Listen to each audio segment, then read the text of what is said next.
Um, this is lecture part 2 for memo writing. In previous lecture, we have discussed about the basic reason for writing memo, in which in which we discuss documentation, confirmation, procedures, recommendations, and feasibility, status, directive, inquiry, and the cover memos. Along with that, we discussed in detail about the criteria for writing the memo, in which we discuss the introduction, discussion, conclusion, audience recognition, and how to write the memo in appropriate style and tone. After that, we have discussed um, memo versus email. We discussed several points regarding why we should use memo or why we should not use memo instead of emails. So in this lecture, which is the part 2 of lecture 10, 11 and 12, first we will discuss about the memo checklist. There is a memo checklist in which we have to ensure that these contents are available or not. Like first we will check, does the memo contain identification lines, like we discussed in our previous part, like a date, to whom you are writing from, and the subject line. Secondly, does the subject line contain a topic and a focus, because the subject line play a vital role. The third one we have, does the introduction clearly state that why this memo has been written and what topic the memo is discussing. Along with that, does the body explain exactly what you want to say? This is very important. Especially, does the conclusion tell when you plan a follow-up or when you want a response? Explain why this date action is important. The next one, in the checklist, we have are highlighting techniques used effectively for document design. Is the memo is concise? Is the memo is clear? Does the memo recognize audience, defining acronyms or abbreviations where necessary for the various level of readers? So basically, this type of checklist always helps you in writing a perfect memo, because if you do care about these special points, then a good memo can be written, and errors can be avoided, and your audience can respond well. So this is the memo checklist. You have to keep it in your mind while writing any memo. There are some basics. For example, to communicate with the people who work in the same organization. So you can start, and basically it is the form of the internal communication, and you start with the greetings like dear, Mr. You can name, and at the end you can say, for example, you're faithfully and this and that. Less formal language is the key, because if you're writing too much formal language, it will also uh, deviate the sense of the memorandum, and somehow it will deviate the major subject of the memo. So these basics must be remember whenever you want to or you are going to write a memo. Again, here is some purpose that why you write memos, for example, to inform policies, meeting, updates, and when you're talking about request, follow-up actions, and to build up a goodwill. So these are the purpose which we already discussed in previous slide. So when we are in a follow-through, we have to revise and keep revising this purpose of writing a memo.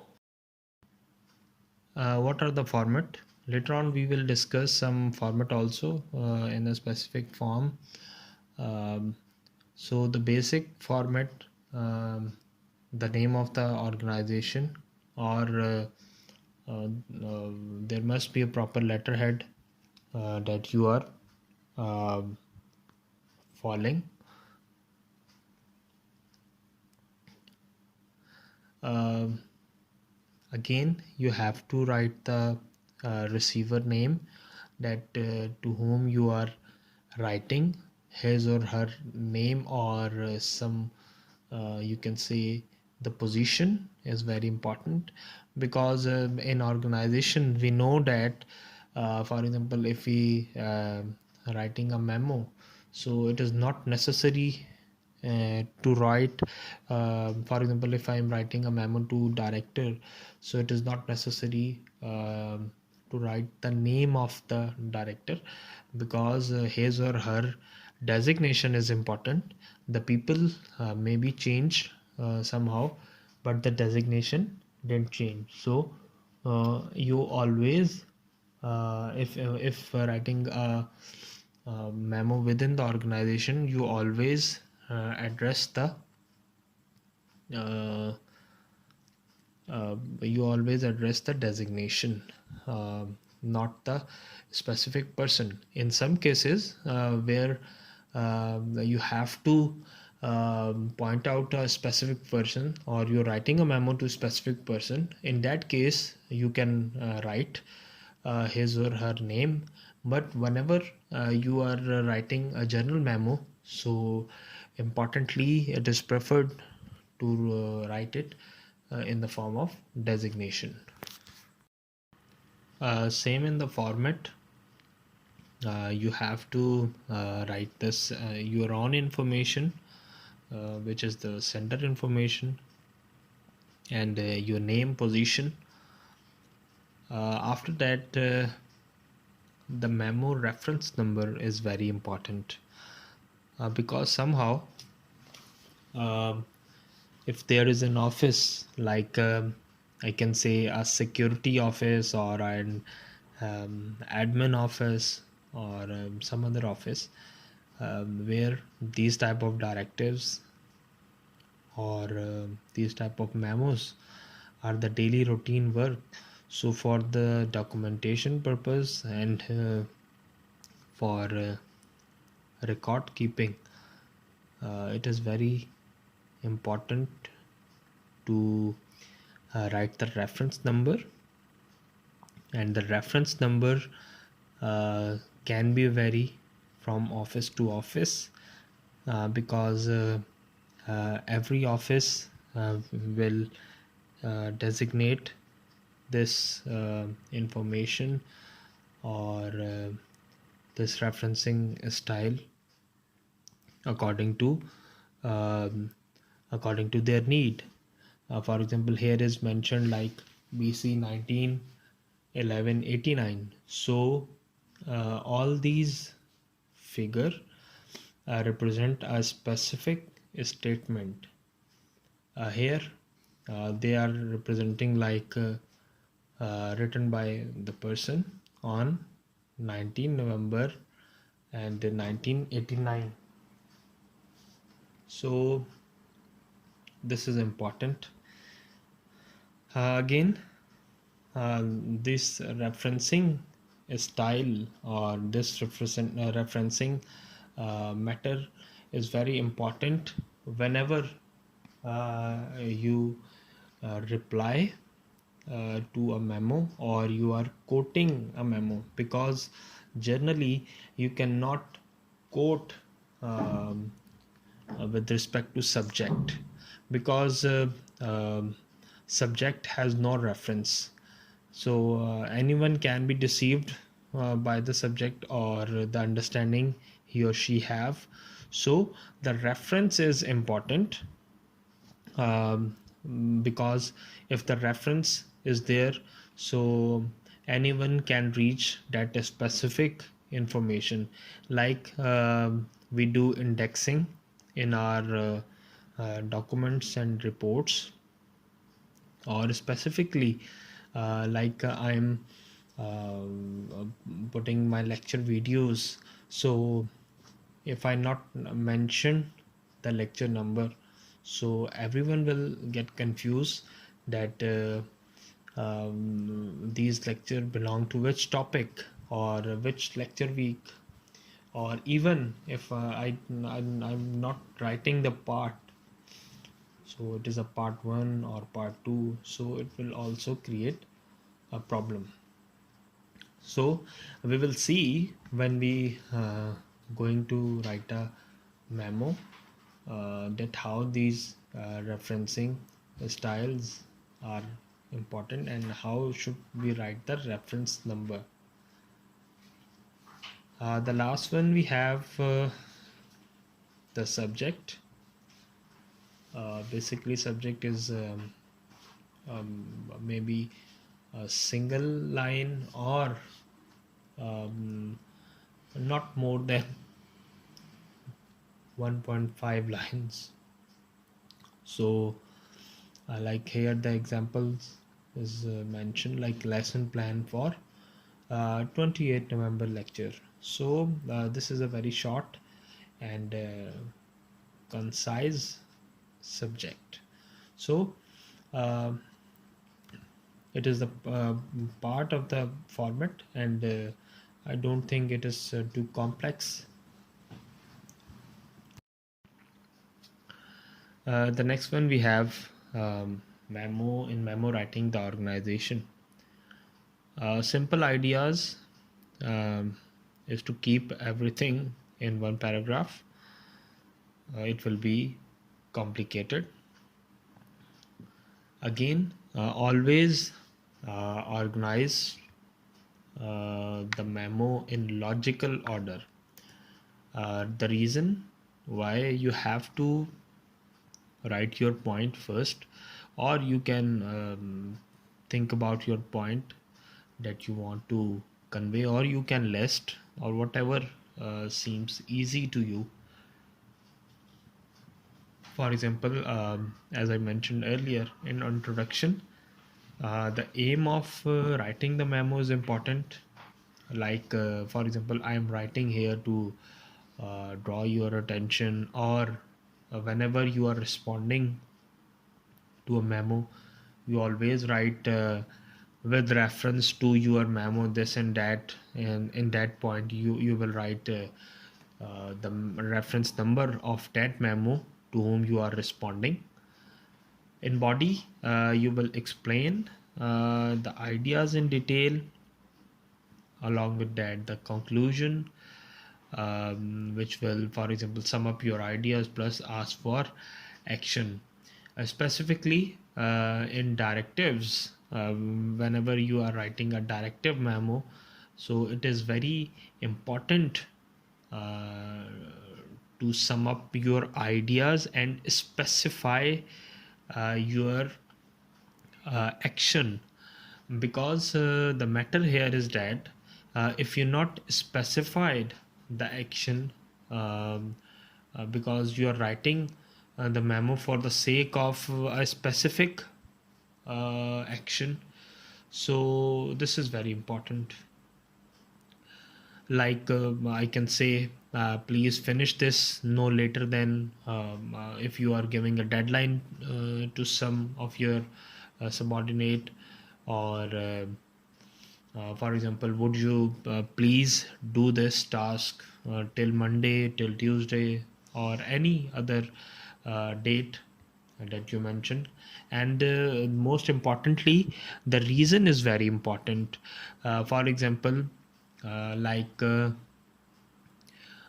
if I'm writing a memo, and if I am writing a memo to all the industrial uh, subsection heads, and as an energy manager, I'm writing the memo and I am conveying them, please finish your specified or your allotted task, not later than for example 20 October, because we have an energy audit after 20 October. So you are specifying a date.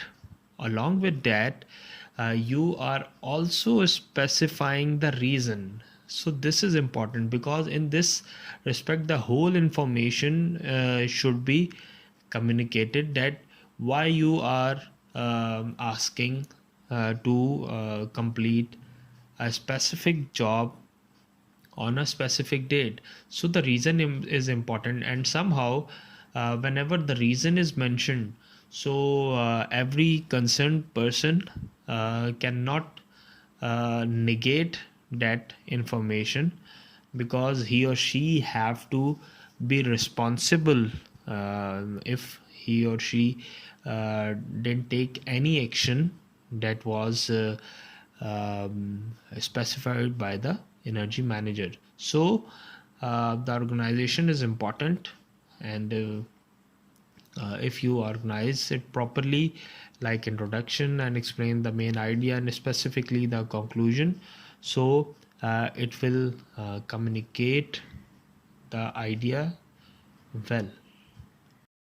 The language, straightforward and concise sentence always help the reader to understand the memo properly, and always use the active voice and while writing the memo, and the use of action verbs instead of phrases is also important. Like we made a payment of $15,000, or we paid um, $15,000. And also in the language, the style you are conveying a message is very important, and to which language you are communicating is also very important. And I mentioned it multiple times, that how it is important to communicate your information in the language that is easy to understand by every worker of the organization, if that information is communicated to all the employees. Again, here is an example language. Avoid too much transitional phrases like in view of, in spite of, in the event of. Here is an example. In view of the likelihood, a synonym of possibility, that the local market. And what is the right way to write it? Since the local market is likely to. So this is the example. Ways to make reading easier, like underline the keywords to attract the attention. Specific details are important, like reminder of a meeting, and like all members should arrive at central station before 9 a.m. to make arrangements. So here all members are important, and the central station is the location. um, that is also important, because all members should arrive at central station. So the location and to whom you are addressing are the important. All members here is mentioned, people who are members should follow these instructions, and the central station is the specific location. And like here is mentioned before 9 a.m. So that means You have to be punctual in arriving at the specified location. One more way to make the reading easier, like I mentioned earlier, you can use tables, you can use graphs. Again, you can underline it, you can use the numbering the paragraphs or points, or to show the steps that are usually instructions. And if you write in a tabulating form, so presenting statistics and figure. Always remember that your memo should not exceed from 1.5 page, because if the information that you are providing is more than 1.5 page, so you can use annexure instead of and you can mention in your memo. But don't write too much in memo, because it will deviate the reader's interest. So there are different type of memos. The first one we have a request memo. Here is mentioned, like as I said earlier, the date, to whom you are addressing, and from your own name, and the subject, that is attendance at time management seminar. So the request memo says, may I attend the time management seminar that is being offered by Chamber of Commerce next Thursday. So this is the example of a poor example of a request memo, because as I mentioned earlier, no introduction, no proper subject line is there, so it might not help um, the to whom you are writing. So how you can write properly is mentioned in next slide. As I mentioned earlier in the previous memo, what are the mistakes? The memo is direct and clear, but not suitable from the reader's point of view. As a result, it may even fail to achieve its objective. Like consider the manager's situation. If many of the department personnel make similar requests, the manager may have to limit the number who can object. So what are the right way to write this memo? Like you can see, to achieve its objective,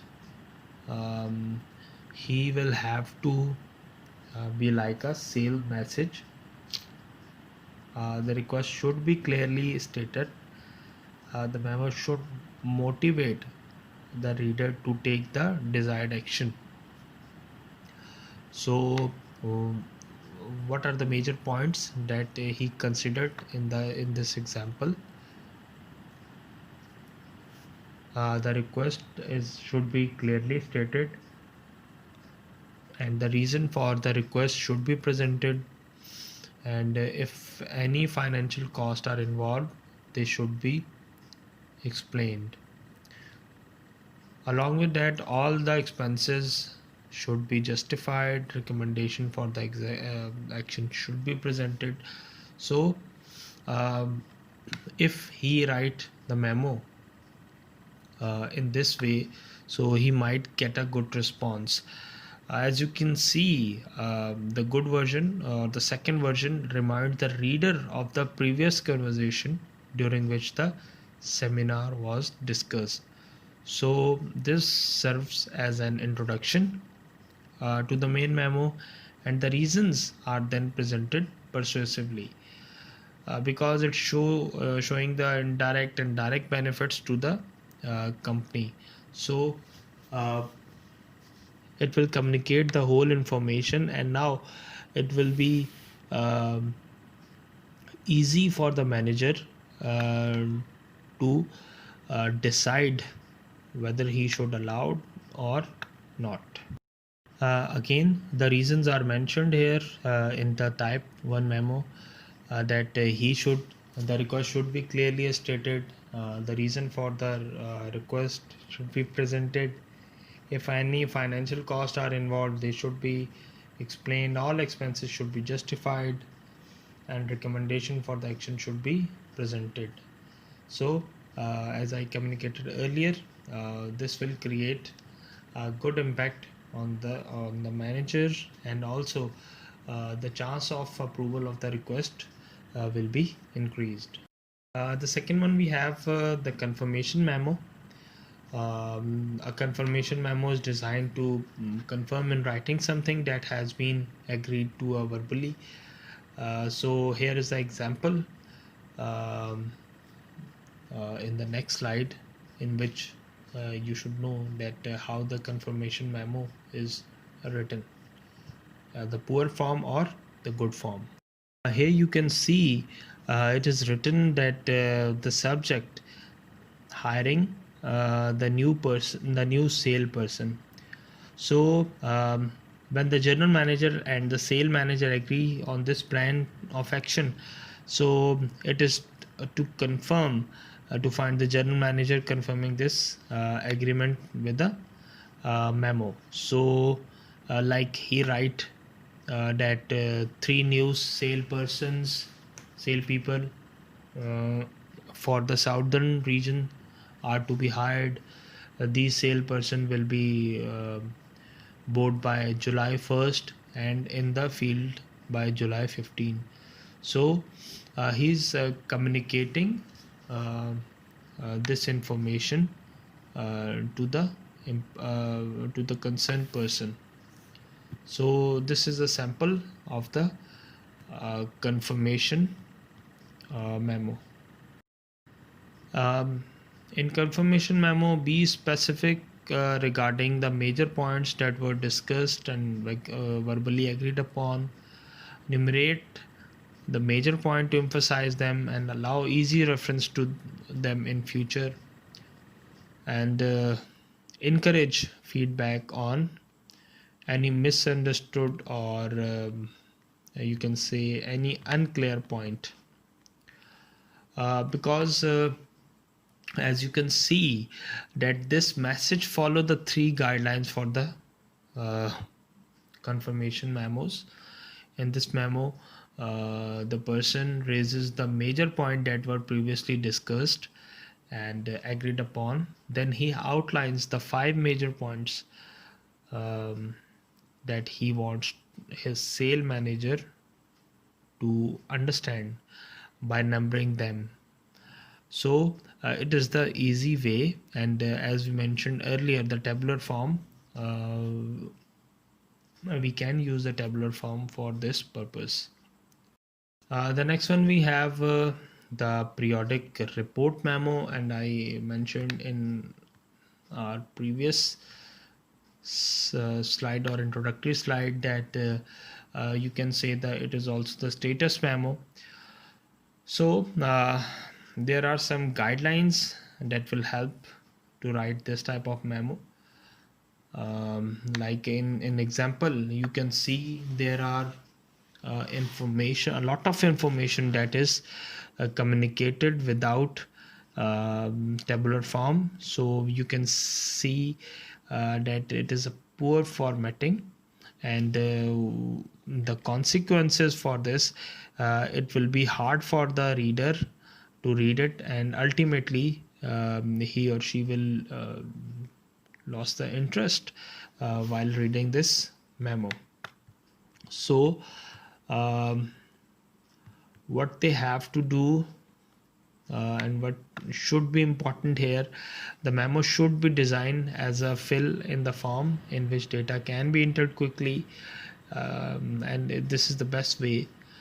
The second one, we have the form should be designed so that it can be duplicated and reused. If you are filling a specific information, so you should design a sample, and that you should fill every day. If you're writing a status memo, so you don't have to redo specific work every day. So you can make a table and you just have to put the information in. And the third point is, if the narrative or descriptive commentary is necessary, so it should be provided on the form. So you can see that this format is poor, and it is basically a quarterly sales report for the southern region.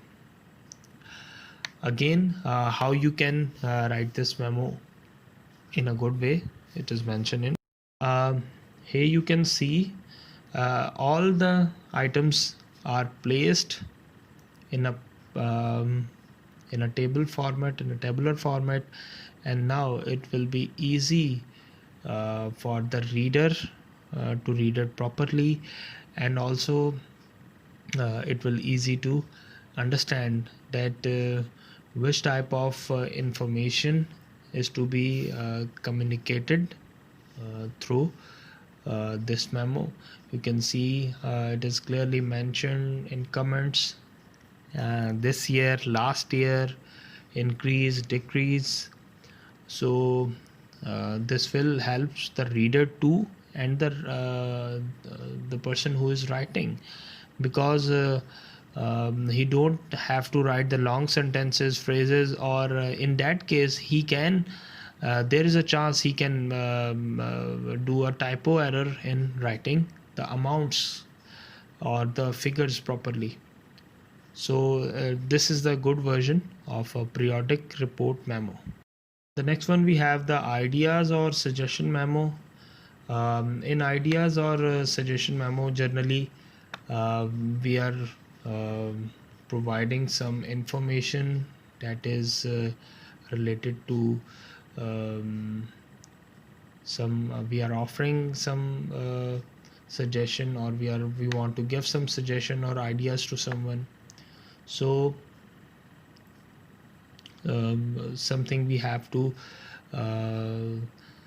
be very concerned, and important points that are very much related to that. Always begin with the positive comments about the current situation, because you are writing a suggestion memo, so it is very important.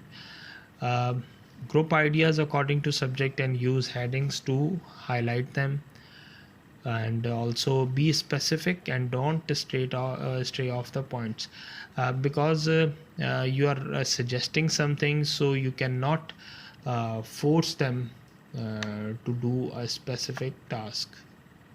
You can see here's a poor example of an idea and suggestion of a memo. He is just suggesting that suggestion for reducing that absenteeism and turnover. He just started with, thank you for asking me the suggestion regarding how we can reduce the absenteeism and turnover. So you can see here's a poor example. He write in only just one paragraph, and a complete absent of pure ideas and suggestion. So in next slide we will see how to write this information in a good or proper way. Well, this is the good example of ideas and suggestions. You can see here in the slide that it is clearly defined introduction present, and after that the writer write about the give the proper suggestions like competitive salaries, benefit package, job redesign, and the union interface. So first he identify the factors, that what are the factors that are important to reduce the absenteeism and the turnover. So for any reason, if you are giving suggestion to someone, so you have to prepare a proper package, and you write the complete detail about your suggestion, because if you don't give the proper suggestion, so might be it will be half understand by some of the reader, and he cannot get your point clearly. Like here is mentioned benefit package, you write about you can give the package, good packages, medical packages and other, so everyone can attract towards it. Job responsibilities can be redesigned in this manner. um, you can see the headings and also the subheadings and also the important points in that, so it will ease the reader whenever he read the document. So this is the good example of an idea and suggestion memo. The type 5 is informal study results memo. What are these type of memos? Sometime organizational personnel are asked to write the results of an informal study in the memo. So the objective of that memo is to present the information in an easy to read and understandable form.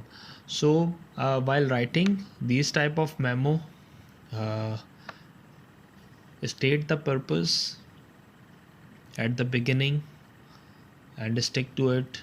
Use heading and subheadings to make the reading as easy as possible, and also present the data in a findings sections and interpret it in other way like conclusion.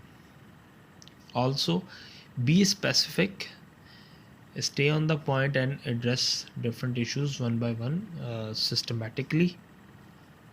Or like here, um